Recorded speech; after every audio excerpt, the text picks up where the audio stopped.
Coucou toi, bienvenue. Alors je vais lire tous vos messages comme d'habitude sous mes vidéos. Et là j'ai un très bon message de Nathalie. Nathalie Gerbal qui me dit: Benny, j'ai vu dans ta cage un jouet avec une clochette. Oh oh, bravo Nathalie. Alors effectivement c'est bien un jouet avec une clochette que vous voyez ici. Je vais la filmer de l'extérieur.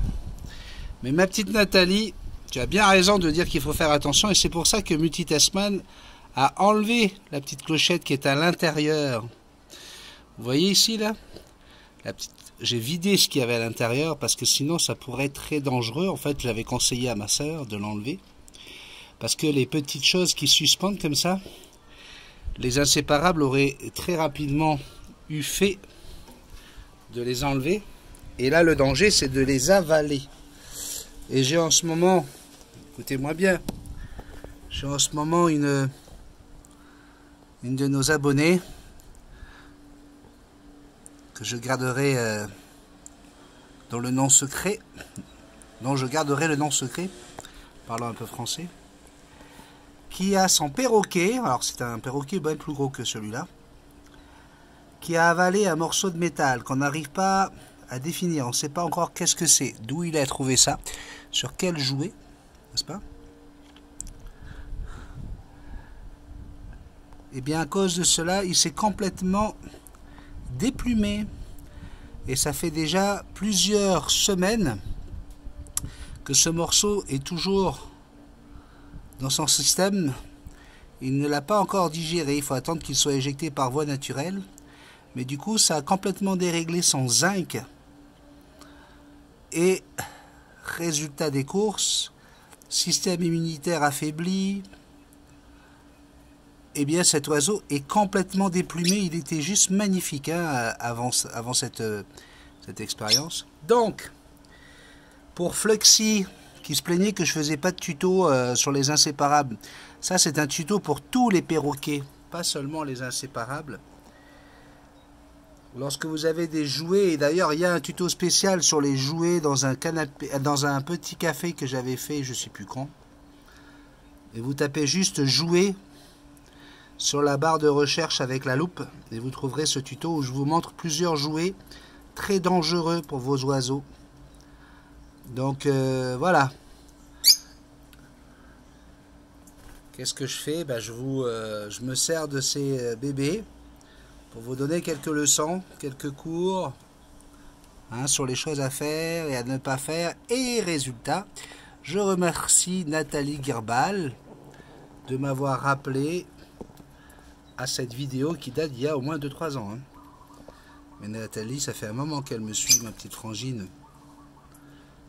Alors, pour savoir si on a affaire à un couple qui se crée ou pas. Alors hier, hein, vous l'avez vu, hein, première réaction, tous les deux, ils se sont retrouvés l'un à côté de l'autre.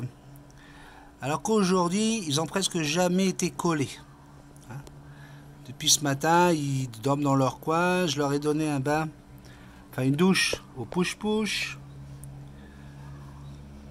Mais ils ont repris des distances tous les deux. Alors, est-ce qu'on a le phénomène d'un mâle, celui-ci que vous avez devant vous, qui s'appelle Montréal? Montréal, c'est celui qui n'a pas les yeux masqués. Est-ce que triste, désespéré de la perte de sa femelle, hier, il retrouvait pour la première fois un congénère, il s'est dit, tiens, pourquoi pas? Est-ce Tahiti, que vous voyez maintenant, donc notre petit masqué, du fait d'être seul dans une animalerie depuis plusieurs mois, dans une toute petite cage horrible. Hier s'est dit, tiens, génial, j'ai un grand espace avec un camarade, nous allons faire connaissance. Mais comme je vous disais hier, c'est très rare hein, que les masqués s'entendent avec d'autres espèces. Donc ils pourront peut-être rester copains, camarades de jeu,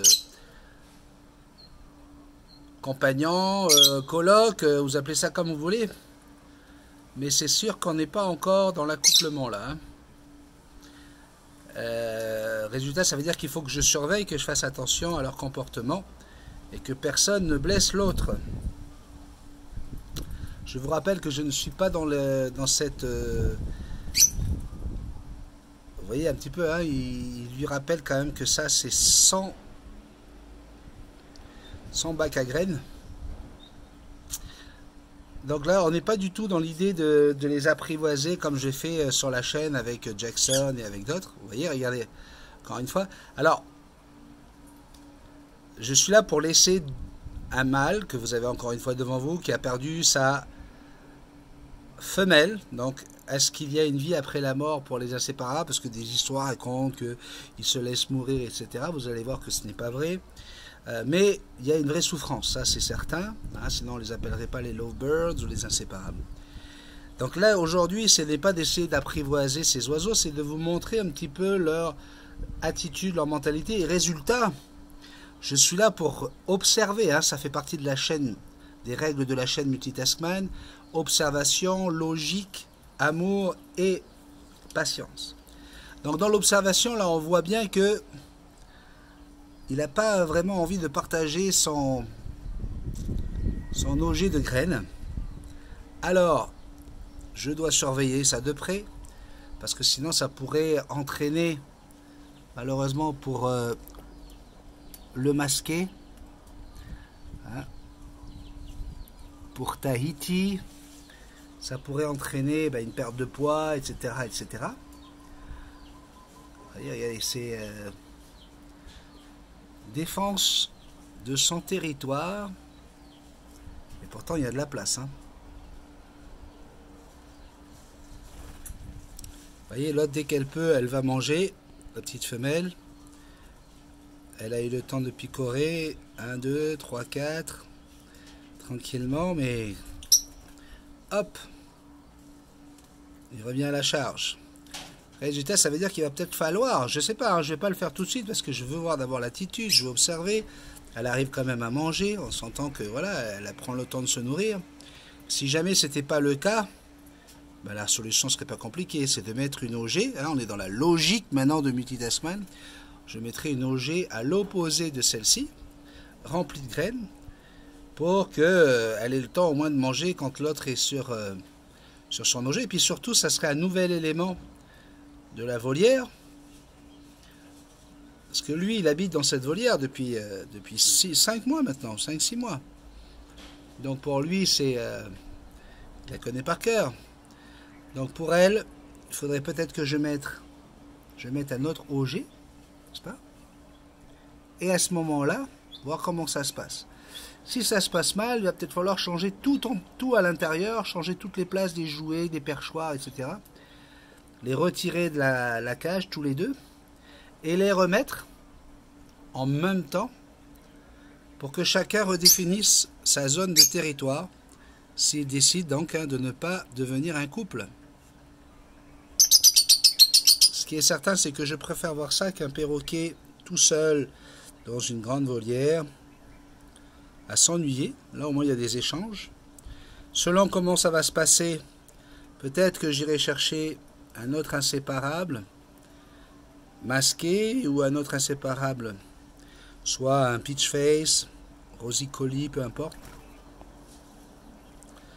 Mais c'est pour vous montrer encore une fois, pour tous ceux qui disent tiens je vais aller acheter un inséparable ou un rose albin pour mon rose albin, un autre gris d'Afrique pour mon gris d'Afrique parce qu'il s'ennuie. Je suis en train de vous montrer une règle par contre de ma chaîne qui vous dit que lorsque vous avez décidé de partager votre vie avec un perroquet et qu'il vous a choisi effectivement, eh bien aller chercher un compagnon n'est pas toujours la bonne solution, parce que vous ne pouvez pas imposer juste parce que c'est un animal du sexe opposé, vous ne pouvez pas imposer un autre oiseau à votre perroquet. Dans la nature, c'est eux qui choisissent. Voilà. Un petit tuto, comme vous les aimez, hein? Bisous magiques.